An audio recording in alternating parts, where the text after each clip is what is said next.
Assalamualaikum, salam sejahtera bagi kita semua. Halo Sobat Regulasi, selamat datang kembali di channel Ruang Regulasi, tempat paling santai buat bedah aturan ASN biar nggak pusing lagi. Yap, bener banget.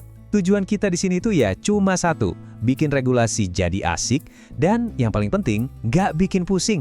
Ngomong-ngomong, apa kabar nih semuanya? Semoga sehat-sehat selalu ya, dan pastinya tetap semangat mengabdi buat negeri kita tercinta. Oke, hari ini kita bakal kupas tuntas sesuatu yang, wah ini revolusioner banget, sebuah terobosan besar dalam birokrasi kita. Oke, kita langsung aja ya masuk ke intinya. Pernah nggak sih Anda ngerasa, atau kita semua ngerasa gitu ya, kalau ngurus administrasi kepegawaian tuh rasanya kayak lotre. Kadang di satu instansi bisa cepet banget, di instansi lain ampun deh lambatnya. Nah ini dia nih, tantangan utama yang jadi PR besar banget buat manajemen ASN kita sekarang. Nah, inilah dia biang keroknya. Coba deh kita lihat. Di satu sisi, ada loh instansi yang udah ngebut, udah digital semua.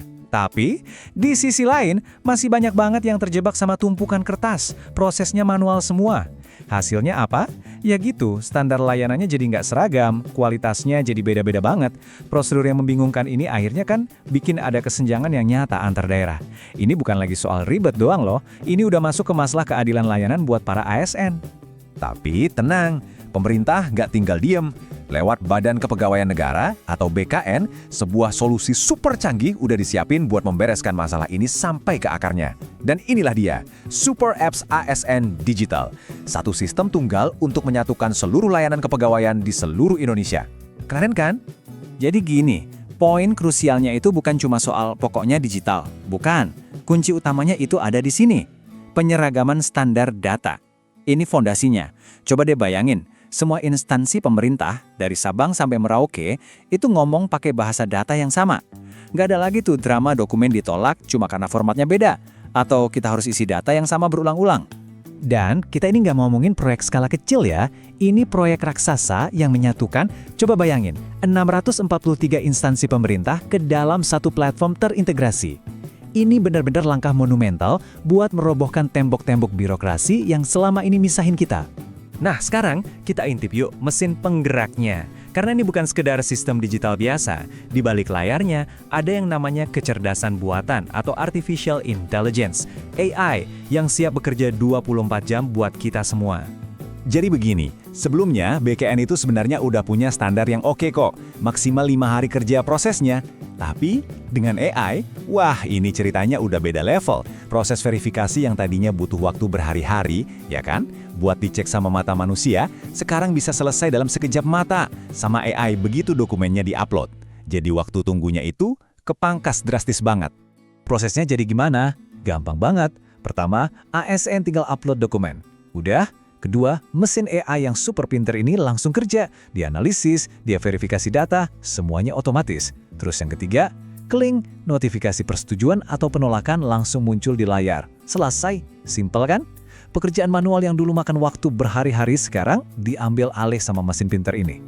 Oke, teknologinya kedengeran canggih banget. Tapi pertanyaan paling pentingnya adalah, apa untungnya buat kita? Apa manfaat nyata dari transformasi gede-gedean ini, baik buat para ASN maupun buat masyarakat umum? Yuk kita bedah bareng-bareng.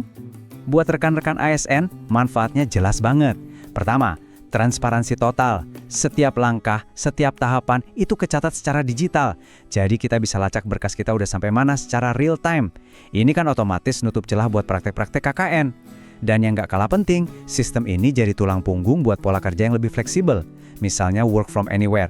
Wah, ini sebuah lompatan menuju birokrasi yang lebih modern.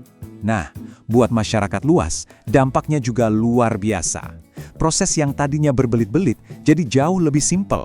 Nggak ada lagi tuh disuruh fotokopi berkas yang sama buat ngurus hal yang beda-beda. Layanan publik jadi lebih ngebut. Dan karena sistemnya terintegrasi, sekali kita ngajuin sesuatu, itu bisa otomatis memproses beberapa dokumen lain yang terkait. Nah ini dia nih, contoh yang paling keren buat gambarin seberapa kuatnya integrasi ini. Coba bayangin ya, ada sebuah keluarga, salah satu anggotanya meninggal dunia, terus keluarganya ngurus akta kematian. Nah, begitu akta itu diproses, sistem ini bisa loh secara otomatis langsung mengubah status KTP pasangannya dari kawin jadi cerai mati.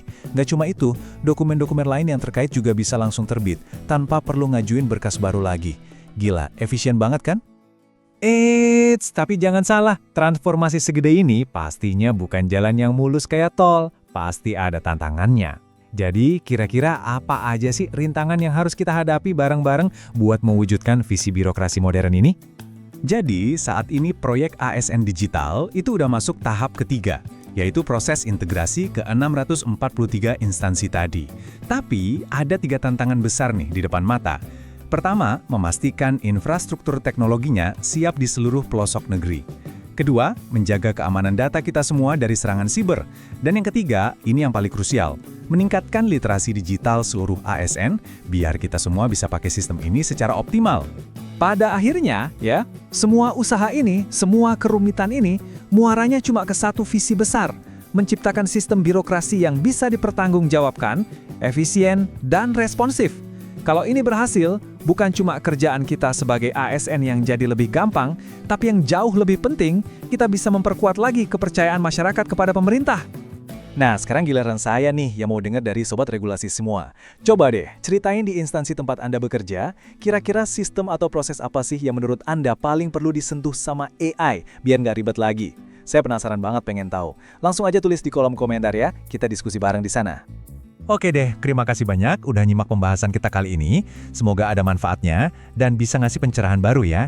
Jangan lupa, klik tombol subscribe untuk channel Ruang Regulasi, biar nggak ketinggalan analisis-analisis regulasi penting lainnya. Sampai jumpa di episode berikutnya. Wassalamualaikum.